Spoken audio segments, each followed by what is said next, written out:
अस्सलाम वालेकुम वरहमतुल्लाहि वबरकातुह। तो अज़ीज़ तलबा, आज हम इंशाअल्लाह कल के दर्स को आगे बढ़ाते हुए, जैसा कि मैंने कहा था, हम लोग पढ़ेंगे वज़ाइफ़ुल अलबंक अलमरकज़ी। किसी भी सेंट्रल बैंक का, किसी भी मुल्क में जो सेंट्रल बैंक होता है उसका क्या काम होता है।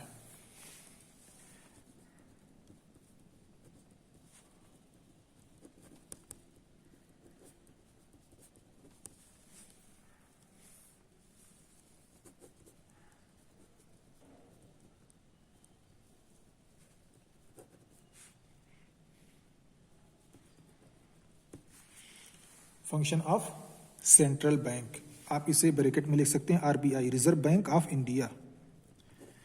तो रिजर्व बैंक ऑफ इंडिया करता क्या है, उसका काम क्या है, इसको हम समझेंगे। तो पहली चीज, reserve bank of India economic को प्रमोट करता है और पैसे को मुस्तकिल रखने की कोशिश करता है, यानी promoting of economics and monetary stability. तो पहली पॉइंट हम इसको नोट कर लें।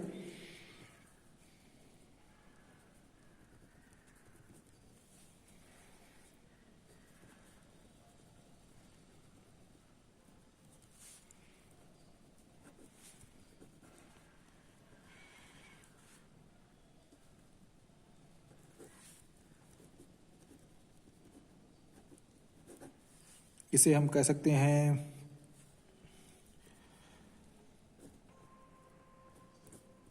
तशजीउल इक्तिसाद व इस्तिक़रारुन नुक़ूद।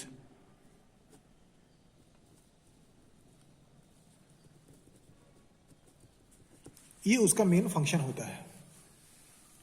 कई फंक्शन है, उसको स्टेप बाय स्टेप पढ़ेंगे।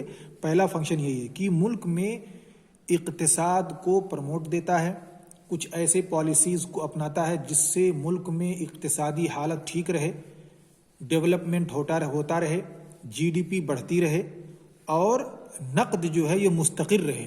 रुपया पैसा, ये इसकी जो कीमत है, टाइम वैल्यू ऑफ मनी, या जो इसकी वैल्यू है वो बरकरार रहे। ऐसा ना हो कि इन्फ्लेशन हो जाए और पैसे की कीमत सामान की बनिस्बत कम हो जाए।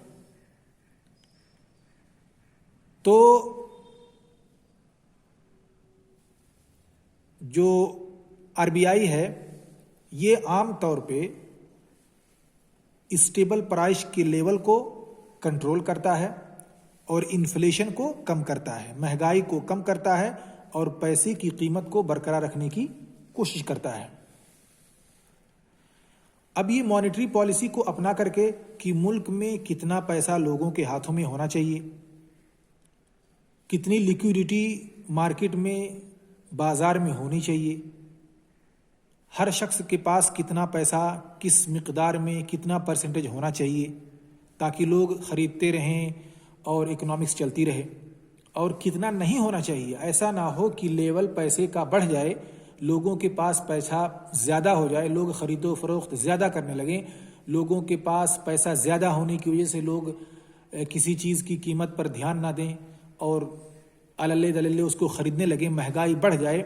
जब ये गवर्नमेंट देखने लगती है तो फिर क्या करती है, पैसे की सप्लाई कम कर देती है। तो पैसे की मार्केट में कितनी सप्लाई होनी चाहिए और अगर सप्लाई मार्केट में ज़्यादा हो जाए तो उसको कैसे कम करना चाहिए। तो मनी की डिमांड और सप्लाई के सिस्टम को सेंट्रल बैंक देखता है ताकि मुल्क की जो इकोनॉमिक्स है वो चलती रहे, डेवलप भी होता रहे और महंगाई भी ना बढ़ने पाए, और दूसरे पैसा जो है उसकी भी एक कीमत रहे और वो डिवैल्यू ना होने पाए।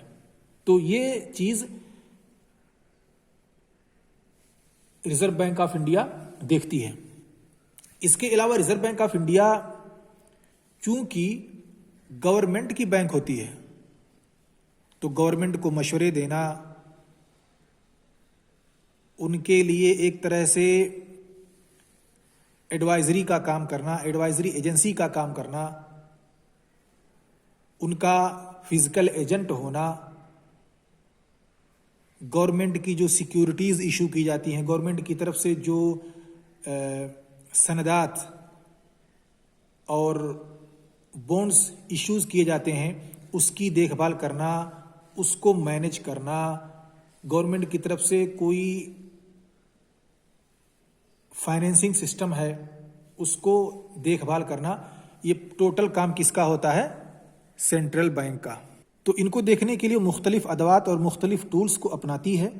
जैसे मार्केट में अगर पैसा ज़्यादा हो जाए तो मार्केट से पैसा कैसे कम किया जाए, और मार्केट में अगर पैसे ना हो तो मार्केट में फिर कैसे पैसा ज़्यादा किया जाए, पैसे ज़्यादा लोगों तक पहुंचाया जाए, इसके कुछ उसके पास अदवात और टूल्स हैं, कुछ अदात हैं, उनके ज़रिए से ये सब काम सेंट्रल गवर्नमेंट करता है।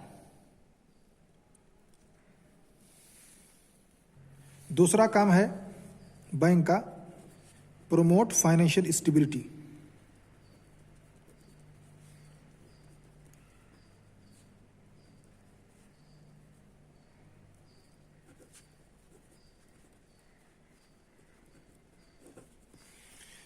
तो फाइनेंशियल स्टेबिलिटी को भी बैंक प्रमोट करता है। कैसे? अगर जो लोग बैंकों में सेविंग के लिए जा रहे हैं, इसको एक एग्जांपल से हम समझते हैं, हम और आप जो बैंक में पैसे ले जा करके सेव करते हैं, अगर वो पैसा बैंक में यूं ही इसे पड़ा रह जाए तो फिर उस पैसे से कोई काम नहीं हो पाया। तो ये फाइनेंशियल स्टेबिलिटी के खिलाफ है। इस्तिक़रार अलमालिया, माली हालत के इस्तिक़रार होने के खिलाफ है, यानी माली बुहरान को ये प्रमोट करता है और माली हालात को सुधारने का काम नहीं करता। तो गवर्नमेंट या सेंट्रल बैंक करती क्या है? ये अपने जो, जैसा कि मैंने बताया, इसको हम इंशाल्लाह अगली क्लास में पढ़ेंगे, कि अपने मुख्तलिफ अदवात और टूल्स के ज़रिए से कोशिश ये करती है कि जो सेविंग्स, जो फंड्स बैंक तक पहुँचे हैं, ये फंड्स किसी ना किसी तरह से निकल करके बिजनेसमैन तक पहुँचे और बिजनेसमैन अपना काम करें। इसीलिए आप देखेंगे और आपने सुना है कि बैंकों ने बहुत सारा पैसा जो था उठा करके बिजनेसमैन को दे दिया। वो इसलिए दिया क्योंकि ये जो पैसा पड़ा हुआ था बैंक में किसी काम का नहीं था, तो इस पैसे को उठा करके उनको दिया गया जिनको पैसे की ज़रूरत थी। हम और आप बैंक में पैसा इसलिए जमा करते हैं क्योंकि हमको पैसे की ज़रूरत नहीं होती, हमारे पास पैसे की ज़रूरत नहीं है, इसलिए हमने उसको उठा करके बैंक में जमा कर दिया। अब ये पैसा अगर उसको इस्तेमाल ना किया जाए तो ऐसे यूं ही बेकार पड़ा रहेगा। इसलिए बैंक क्या करते हैं, बैंक वाले उस पैसे को निकाल करके उनको दे देते हैं जिनको पैसे की ज़रूरत रहती है। उनको बिजनेस करना है, उनको कोई कंपनी चलाना है, उनको कोई लंबा चौड़ा प्रोजेक्ट लॉन्च करना है, कुछ भी काम करना है मुल्क में डेवलपमेंट के लिए, मुल्क की तरक्की के लिए, चाहे वो तालीमी सेक्टर में हो, चाहे वो सनाई सेक्टर में हो, चाहे वो किसी भी फील्ड में हो, उन लोगों को उठा करके वो पैसा दे दिया जाता है कि भाई आप काम कीजिए। पूरा पैसा नहीं दिया जाता, कुछ पैसा दिया जाता है और कुछ पैसा बाकी रखा जाता है ताकि जो लोग सेवर्स हैं, जो सेविंग करने वाले लोग हैं, वो आकर के अपना डिपॉजिट अगर वापस मांगे तो उन्हें वापस दिया जा सके। तो कुछ पैसे को रखा जाता है और बाकी पैसा जो है ऐसे यूं ही लोन पर, कर्ज पर, बिजनेस करने के लिए यहाँ वहाँ उसे इन्वेस्ट कर दिया जाता है ताकि बैलेंस बना रहे। ऐसा ना हो कि पैसा सिर्फ एक ही जगह रह जाए, जो पैसे के मोहताज हों उन तक पैसा पहुँच ना पाए, और ऐसा भी ना हो कि जो पैसा आपने जमा किया, जो आपकी ज़रूरत की कभी आ सकती थी, उसे उठा कर किसी दूसरे को दे दिया जाए। तो पूरा बैलेंस बनाने के लिए कि आपको जितना ज़रूरत हो उतना पैसा आपको ही मिल जाए क्योंकि आपने बैंक में जमा किया है, और बाकी जो पैसा पड़ा हुआ है किसी काम का नहीं है उसको ज़रूरतमंदों तक पहुँचा दिया जाए ताकि वो उससे अपना बिजनेस करें और मुल्क का डेवलपमेंट हो, मुल्क में इकोनॉमिक ग्रोथ आए। तीसरा जो सबसे बड़ा काम होता है रिजर्व बैंक ऑफ इंडिया का, वो होता है बैंकों की सुपरवाइजरी करना और उनको रेगुलेट करना। तो रेगुलेशन या regulate and supervise, regulation and supervisory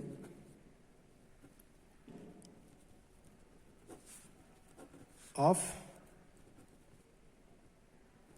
banks. तो जितने भी बैंक्स हैं ना इंडिया में, इन सब की देखभाल कौन करता है? ये रिजर्व बैंक ऑफ इंडिया करता है। उनको लाइसेंस देना, उनके लाइसेंस को छीन लेना, उनके लिए कानून बनाना, कोई कानून बना हुआ पहले से उसे विदड्रॉ करना, उस कानून को वापस लेना, यह सारा काम कौन करता है? Reserve bank of India, RBI। अब इसके लिए मुख्तलिफ पॉलिसीज उसको अपनानी पड़ती हैं। अब अगर कोई फॉरेन बैंक्स इंडिया में आना चाहता है तो उसको लाइसेंस कौन देगा? यही RBI देगा। गवर्नमेंट को जरूरत नहीं है, गवर्नमेंट इसमें कुछ नहीं करेगी। जितनी भी मॉनेटरी पॉलिसीज हैं, रुपए, पैसे, बैंकिंग, इंश्योरेंस, इन सब का जितना भी ताल्लुक है, इसका गवर्नमेंट से, हुकूमत से कोई ताल्लुक नहीं है। ये सब काम कौन करेगी? RBI, reserve bank of India. तो कोई गवर्नमेंट, कोई नेशनल, इंटरनेशनल बैंक्स अगर इंडिया में आती है अपना काम धाम करने के लिए, तो वो उसको लाइसेंस कौन देगा? गवर्नमेंट नहीं, बल्कि रिजर्व बैंक ऑफ इंडिया देगी। किसी बैंक को हटाना है, किसी बैंक को लाना है, जितने भी तरह के कानून होते हैं, सब ये कौन बनाएगी? Reserve bank of India. और उनकी सुपरवाइजरी भी करेगी, देखेगी कि जो कानून हमने बनाया है उसको अप्लाई किया इस शख्स ने, इस बैंक वाले ने की नहीं। सुपरवाइजरी करने के दौरान पता चला कि फला कानून सही नहीं है, इससे लोगों को या बैंकर्स को या जनता को परेशानी हो रही है, तो ऐसे कानून को फिर क्या करेगी? वो रिजर्व बैंक ऑफ इंडिया वापस ले लेगी। तो सुपरवाइजरी करेगी, मुराकबा करेगी, देखेगी कौन रूल को फॉलो कर रहा है, कौन नहीं कर रहा है। जो नहीं फॉलो करेगी उस पर रिजर्व बैंक ऑफ इंडिया अपना स्टैंड लेगी, अपना फोर्स, अपना ताकत, अपनी कुव्वत इस्तेमाल करेगी और उसको सज़ा मिलेगी। जो भी कानूनी तौर पे उसे सज़ा मुतय्यन होगा बैंकों को, वो उन्हें मिलेगी। तो उनके लिए रूल और रेगुलेशन बनाना, बैंकों के लिए, जितने भी बैंक इंडिया में हैं, चाहे वो नेशनल हो या इंटरनेशनल हो, चाहे वो कमर्शियल बैंक हो या इन्वेस्टमेंट बैंक हो, चाहे फाइनेंशियल बैंक हो, चाहे वो एग्रीकल्चर बैंक हो या इंडस्ट्रियल बैंक हो, कोई भी बैंक हो। बैंकों में बहुत सारे अक़साम हैं, जैसा कि मैंने बताया आपको, कमर्शियल, इन्वेस्टमेंट, फाइनेंशियल और एग्रीकल्चरल, ऐसे ही इंडस्ट्रियल, बहुत सारे बैंक होते हैं। इन सब का अलग अलग काम होता है। कुछ बैंक ऐसे होते हैं जो दूसरों का पैसा लेते हैं और उसको दूसरी जगह इन्वेस्ट करते हैं, वो बैंक इन्वेस्टमेंट बैंक कहलाते हैं। या फाइनेंशियल बैंक होता है या फाइनेंशियल इंस्टीट्यूशंस होते हैं, वो लोग क्या है, उनके पास जो पैसा होता है लोगों से लेते हैं, फिर ये पैसा उठा करके किसी बड़े प्रोजेक्ट में लोग लगाते हैं। और कमर्शियल बैंक होता है जो आमतौर पे हमारे और आपके सामने है, जिसे हम देखते हैं, पैसे जमा करना, पैसे निकालना और तजारती काम उनसे चलाना। कहीं पर इंटरनेशनल हमारा कोई ट्रेड है, उनको पेमेंट करना है तो इन्हीं बैंकों से उनको पेमेंट करना। कहीं बाहर से हमारा कोई पैसा आ रहा है तो उन्हीं बैंकों से हमारे बैंक तक पहुंचना। ये सारे काम जो होता है ये कमर्शियल बैंक करते हैं। इसीलिए इनको कहा जाता है फाइनेंशियल इंस्टीट्यूशंस, यानी इदारा मालिया। पूरी सिस्टम को, माली निज़ाम को यही बैंक से ही डील करते हैं, बैंक ही उसको देखते भालते हैं। इसीलिए इसको कहा जाता है फाइनेंशियल इंस्टीट्यूशंस, माली इदारात।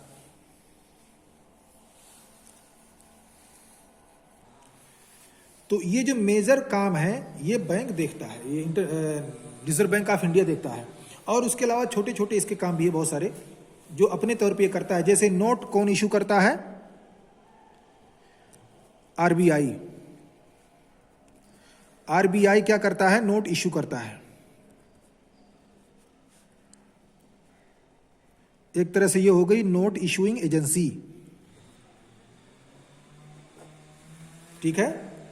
तो नोट RBI इशू करती है, कितना नोट छपेगा, कैसे छपेगा, कहां से छपेगा, कौन कौन सा नोट छपेगा, ये सब कौन करता है? RBI। इसमें हुकूमत का कोई दखल नहीं है।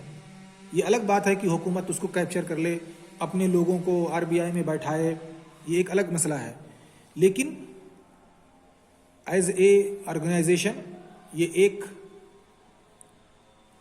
इंडिपेंडेंट, एक मुस्तकिल इदारा है। इस पर किसी की इजारादारी नहीं चल सकती। इसलिए जो फैसले लेता है मॉनेटरी से मुताल्लिक, सियासा नकदिया से मुताल्लिक, टोटल फैसला RBI का गवर्नर और उसकी बोर्ड ऑफ डायरेक्टर्स जो होते हैं वो लेते हैं। तो RBI नोट भी इशू करता है। और जैसा कि मैंने बताया कि ये रेगुलेट करता है, सुपरवाइजरी करता है। तो ये क्या हो गया? एक तरह से छोटा मोटा इसका एक और फंक्शन हो गया क्या, कि ये बैंकों का बैंक है। इसे हम कह सकते हैं bank of the banks.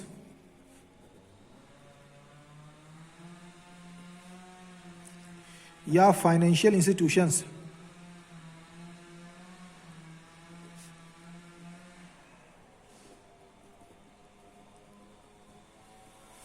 Financial institutions बैंकों का बैंक है। इसके अलावा हमने डिस्कस किया था कि ये गवर्नमेंट को एडवाइजरी देता है, गवर्नमेंट के फाइनेंशियल सिस्टम को भी देखता है, और गवर्नमेंट के जो बॉन्ड्स होते हैं या ट्रेजरी बिल्स होते हैं, इन सब का सिक्योरिटीज जो होती हैं, इन सबको कौन इशू करता है? ये आरबीआई करता है। तो इस तरह से ये बैंक ऑफ द गवर्नमेंट भी हो गया।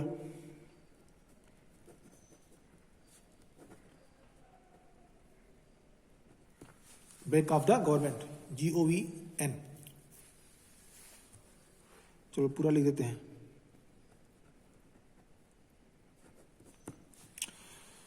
बैंक ऑफ द गवर्नमेंट, तो ये गवर्नमेंट का भी बैंक होता है। इसके अलावा जैसा कि मैंने बतलाया कि ये देखता है कि किसके पास कर्ज, किसी को मिल पा रहा कर्ज, किसी को नहीं मिल पा रहा है, लोग पैसा जमा कर रहे हैं तो वहां से पैसा लोगों तक पहुंच पा रहा है कि नहीं पहुंचा, इसको भी देखता है। तो इस तरह से ये छोटा एक दूसरा इसका फंक्शन हो गया। इन्हीं सारी चीज़ों में जो मेन मकासिद हैं, जैसा कि मैंने जिक्र किया, ये इसके 1, 2 और 3, इन्हीं तीनों में ये सारे फंक्शन आते हैं, लेकिन मैं इसको अलग अलग लिख रहा हूं ताकि बातों को समझने में और आपको समझने में आसानी हो। तो बैंकों का भी बैंक हो गया, गवर्नमेंट का भी बैंक हो गया।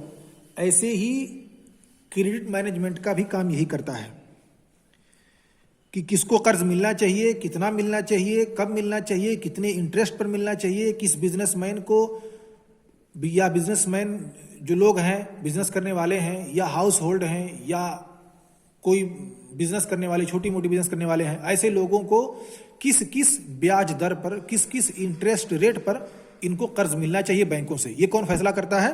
आरबीआई करता है। तो क्रेडिट मैनेजमेंट का काम भी आरबीआई ही करती है।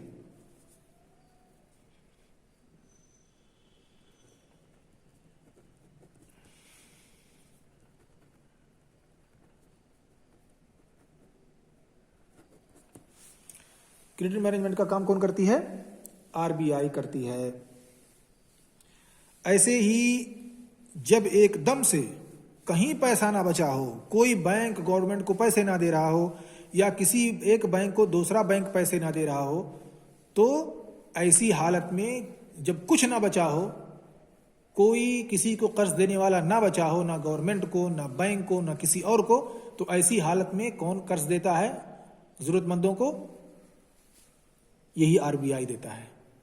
कोई बैंक ऐसा है जिसको पैसे की जरूरत है, उसको कर्ज चाहिए वरना वो डूब जाएगा, उसने बैंकों से कांटेक्ट किया, नहीं मिल पाया, लोगों से कांटेक्ट किया, बिजनेसमैन से कांटेक्ट किया, उसको नहीं मिल पाया, तो वो क्या करेगा? आखिर में उसके पास एक ही चारा है कि वो सेंट्रल बैंक के पास जाए और उससे कहे भैया हमको कर्ज दे दो। तो जब किसी के पास कर्ज नहीं मिल पाता तो आखिर में वो किसके पास जाता है? बैंक के पास। तो वो एक तरह से ये लेंडर है, कर्ज देने वाला है, मुकरिज है बैंकों को जब कहीं किसी को कर्ज ना मिल पाए। ऐसे ही 8वां हम कह सकते हैं money exchange.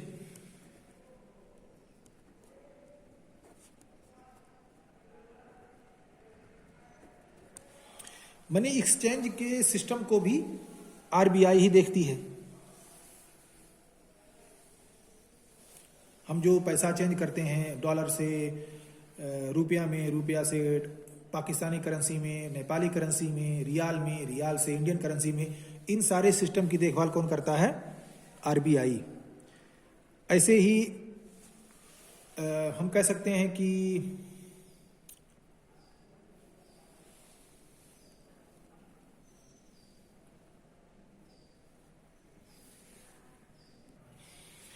Clearing house management, इसको क्या है, इसको हम समझते हैं, ये बड़ा मुफीद है।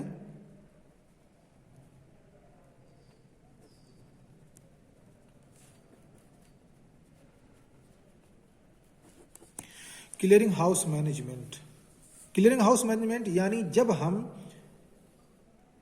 एक बैंक का दूसरे बैंक का मिलाप करते हैं, यानी मेरा बैंक खाता जो है इसमें है, मान लीजिए पीएनबी में है, पीएनबी में मेरा बैंक खाता है, लेकिन मैं चेक लेकर के आया और कहा कि भाई हमारे खाते में पैसा जमा कर दीजिए, और जो चेक लेकर के आया वो था महाराष्ट्र बैंक का। अब महाराष्ट्र बैंक का खाता यहां उसके पास नहीं है, तो ये क्या होगा? तो ये लोग, इनका एक सिस्टम होता है, मान लीजिए हमारे पास जो चेक है वो SBI का है मान लीजिए, और अकाउंट मेरा किस में है? PNB में है, पंजाब नेशनल बैंक। अब SBI में का चेक है, PNB में मेरा अकाउंट है। अब ये जब आमतौर पे ही होता है कि जब PNB का चेक होता है तो PNB कबूल करती है, लेकिन SBI का भी चेक PNB कबूल करेगी। कैसे? इसी क्लियरिंग हाउस, जिसे गुरफसुल मकासा कहते हैं अरबी में, गुरफसुल मकासा मैनेजमेंट के जरिए से। वो होगा क्या कि RBI में, रिजर्व बैंक ऑफ इंडिया में, इनका एक एजेंट होगा यहाँ पे, और इनका भी एक एजेंट होगा यहाँ पे। अब SBI का जो चेक है ये दूसरे का अकाउंट है और मेरा अकाउंट है PNB में। अब होगा ये कि जब मैं चेक लेकर के PNB में जमा करूंगा तो PNB वाला अपने एजेंट को फोन करेगा कि भाई आप SBI से कांटेक्ट कीजिए कि SBI का चेक है, फला शख्स के अकाउंट में से इतना पैसा काट करके हमारे अकाउंट में डाल दे। तो ये आदमी यहाँ पे इससे कांटेक्ट करेगा, RBI में बैठे हुए इसके एजेंट से। इनका जो सिस्टम है वो यहाँ पे काम करेगा। तो यहाँ पे जो पेमेंट SBI का PNB ने पेमेंट कर दिया SBI की तरफ से, अब ये PNB वाला SBI के इस एजेंट से यहां पैसा ले लेगा। इससे पैसा ले लिया और फिर जो SBI के अकाउंट से, जिसके नाम से जिसने चेक बनाया है, उसके अकाउंट से SBI उसके पैसा काट लेगी और ये बराबर हो जाएगा। तो इनका जो सेटलमेंट होता है वो आकर के RBI में होता है। इसे हम कहते हैं गुरफतुल मकासा, यानी सेटलमेंट, क्लियरिंग हाउस। उनका पैसा हमारे पास ज्यादा है, उन्होंने हमारी तरफ से पेमेंट कर दिया, तो फिर हम उनको उतना पैसा उठा करके दे देंगे। हमने उनकी तरफ से पेमेंट कर दिया तो उनसे हम RBI में बैठे हुए एजेंट से पैसा वापस ले लेंगे और फिर हमारा सेटलमेंट हो जाएगा। तो एक तरह से समझें कि ये एक सेटलमेंट है। हम आपकी तरफ से पेमेंट कर देते हैं तो आप हमको दे दीजिए, और आपने हमारी तरफ से पेमेंट कर दिया तो आप हमारा पैसा ले लीजिए। यही है SBI और PNB का सेटलमेंट, जिसे हम कहते हैं क्लियरिंग हाउस मैनेजमेंट या इदारतुल गुरफतिल मकासा।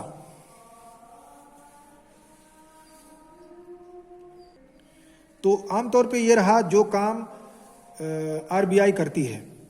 तो अगर हम मुख्तसरन देखें तो RBI बहुत सारे काम करती है। उन तमाम कामों को RBI ही करती है जिसका ताल्लुक रुपए, पैसे, करेंसी से होता है।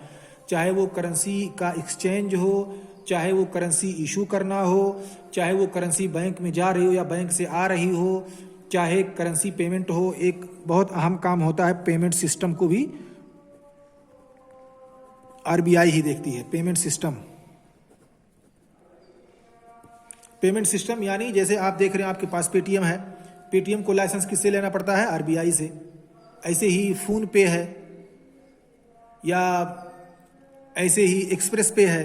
तो जितने भी पेमेंट सिस्टम है, अभी आपने देखा खाता बुक है, जितने भी सिस्टम है जिनसे हम पेमेंट कर सकते हैं, गूगल पे है और भी इधर उधर का जो भी तरीका है पेमेंट सिस्टम का, हम कोई सामान खरीदते हैं उनको पैसा पेमेंट करते हैं, चाहे वो ऑनलाइन हो या ऑफलाइन हो या कुछ भी हो, ये कौन देखता है? ये सिस्टम देखता है RBI। जितने भी पेमेंट सिस्टम इस वक्त आ रहे हैं, चाहे वो आप क्रेडिट के जरिए से करते हो, चाहे फोन पे के जरिए से करते हो, चाहे QR कोड स्कैन करके करते हो, किसी भी तरह से आप करते हो, उन सब की देखभाल RBI करता है। RBI से लाइसेंस लेने के बाद ही ये लोग अपना काम कर सकते हैं। तो एक बड़ा काम जो करता है वो पेमेंट सिस्टम को संभालता है, पेमेंट सिस्टम की देखभाल करता है। किसी ने डिफॉल्ट किया, किसी ने कोई गलत काम किया, किसी ने जो रूल और रेगुलेशन है उसका वायोलेशन किया, तो ऐसे लोगों पर कार्रवाई कौन करेगी? RBI। गवर्नमेंट का इसमें कोई अखल दखल नहीं है। हाँ, गवर्नमेंट RBI का ताउन करेगी अपने एजेंसीज के जरिए से, जैसे कोई जांच है तो उस जांच में गवर्नमेंट आरबीआई की ताउन करेगी। ऐसे ही उसके पास गवर्नमेंट के पास पुलिस है, फोर्स है, इन्वेस्टिगेशन एजेंसीज हैं, तो इनके ज़रिए से गवर्नमेंट आरबीआई की ताउन करेगी, लेकिन उस पर एक्शन जो लेगी वो आरबीआई की तरफ से होगा, क्योंकि उसने आरबीआई के रूल का वायलेशन किया है। तो आज के लिए बस इतना ही। अब इंशाल्लाह हम बुनियादी चीज़ें जो थी मॉनेटरी से मुताल्लिक, नक़द से मुताल्लिक, वो हम चीज़ें पढ़ चुके हैं। जैसे नक़द क्या होता है, नक़द का काम क्या होता है, ये नक़द कहाँ से आया, नुक़ूद के वज़ाइफ़ नुक़ूद क्या है, अनवा नुक़ूद क्या है, ये सारी चीज़ें, types of money, functions of money, ये सारी चीज़ें हम पढ़ चुके हैं। मनी कौन इशू करता है, बंकुल मरकज़ी का क्या काम होता है, ये सारी चीज़ें हमने पढ़ ली। अब हम इंशाल्लाह पढ़ेंगे कि सियासा नक़दिया क्या है, वो कौन से अदवात और कौन से टूल्स हैं जिनकी मदद से मरकज़ी बैंक या आरबीआई अपना काम करती है और अपने अहदाफ को हासिल करती है उन्हीं अदवात के ज़रिए से। उसको हम इंशाल्लाह उन टूल्स को पढ़ेंगे और उनका एक दूसरे पर इफ़ेक्ट, एक दूसरे पर उसका क्या असर पड़ता है, एक टूल्स को अपनाने का दूसरे टूल पर क्या असर पड़ा, ये कैसे सिस्टमेटिकली काम करता है, इसको हम इंशाल्लाह अगले क्लास में पढ़ेंगे।